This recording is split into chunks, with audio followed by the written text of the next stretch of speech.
Hey folks, today we're going to look at the two-player game Imhotep Duel. And Jamie has agreed to come over and try this out. He's never played it before.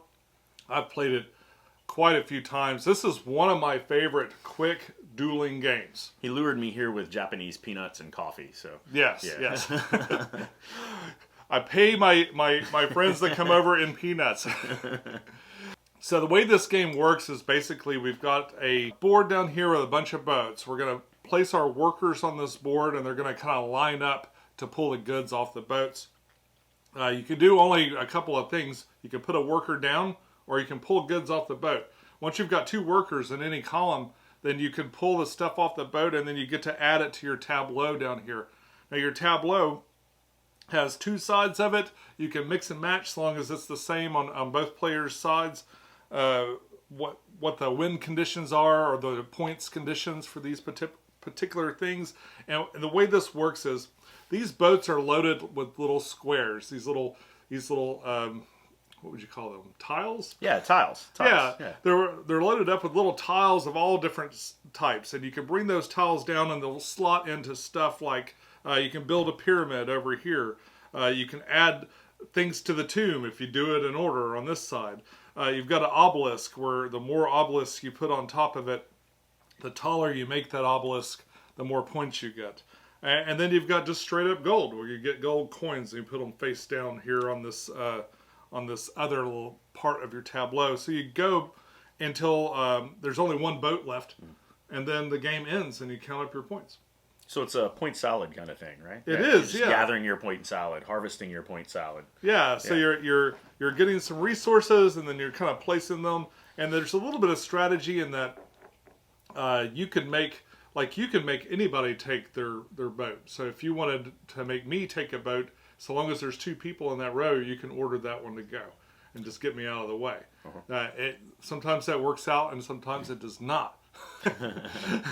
But there's you might want a particular thing, or you might want the boat to refill because it doesn't have anything useful for you. So there's a lot of different things that kind of come up in this game, but it's quick and it's really easy. So we're gonna play a game. We'll be right back, and we'll tell you what we thought.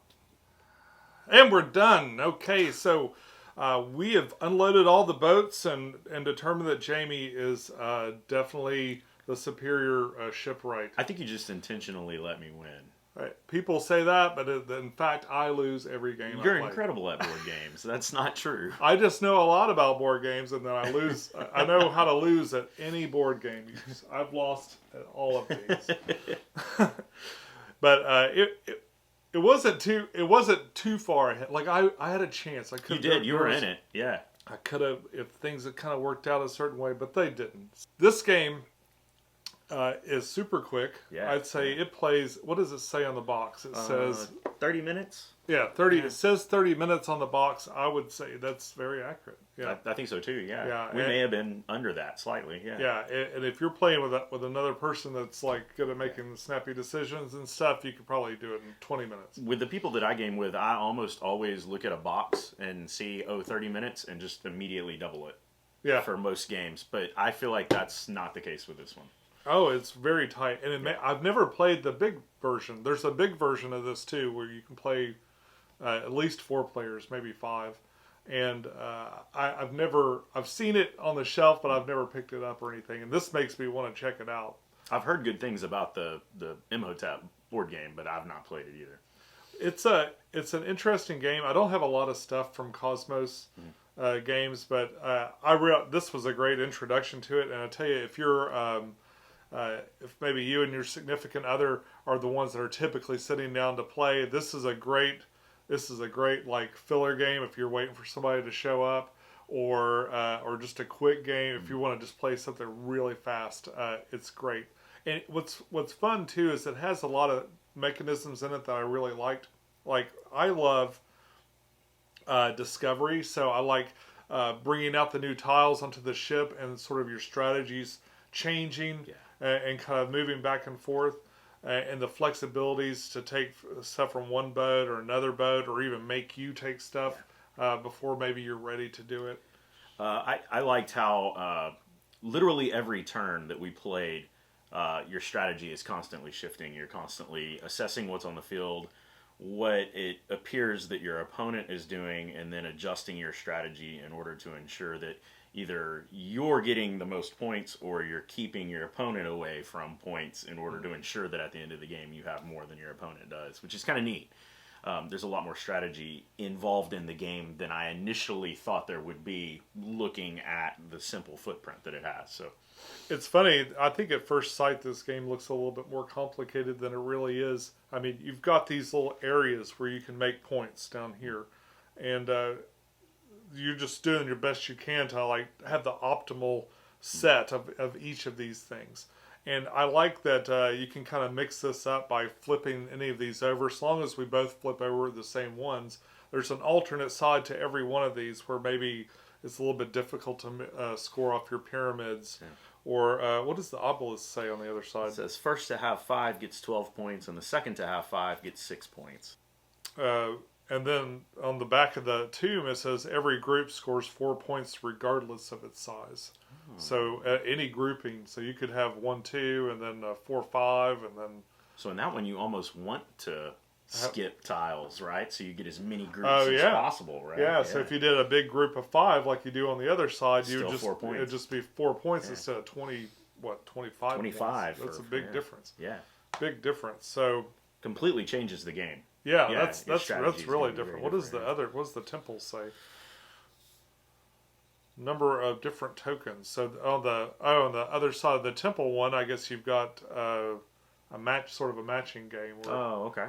Like how many sets? So it's a set collection. Oh, you got to get a 1, a 2, a 3, and a 4. Okay, right, to get the big points, you got to have a 1, 2, 3, and 4. Yeah, and then the other side of the pyramid, which I actually started with, it was an error on my part, says only the smaller of the 2 pyramids is scored. And so I got to the end of the game and went, oh no, I have to try to get some more points over on the other side because I really only focused on one side. But then I flipped my card over and realized that I was okay there. But that would, there's so many different strategies for only having 4 different columns that you're putting points in. So I love the idea of like having just a real simple turn. So you're going to place a person, you're going to play one of these little blue special action tiles. In fact, the only thing we had to really look up in the rule books was to clarify those little blue tiles, and I think there's 4 or 5 different ones, and that's it. And they really weren't too complicated. No. A 4-sentence explanation for a tile is not too bad. No. This was a fairly inexpensive game, the kind of thing that I sort of impulse bought. That never happens. No, board gamers are not impulse buyers. I never would do that. No, I picked this up at a store in Chattanooga. Just kind of like, because it looked neat. Like, I love boats.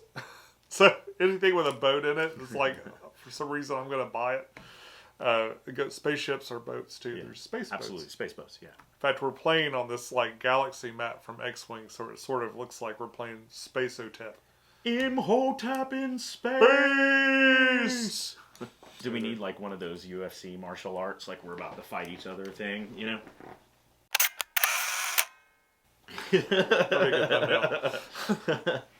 And folks, that's about all we have for you today. If you like this video, be sure to click like. That sure helps a lot. And if you've got a comment, if you love this game or you think that this game is crap or you love it, I just want to know in the comments. Just leave a comment and let me know. It makes the computers like really super happy.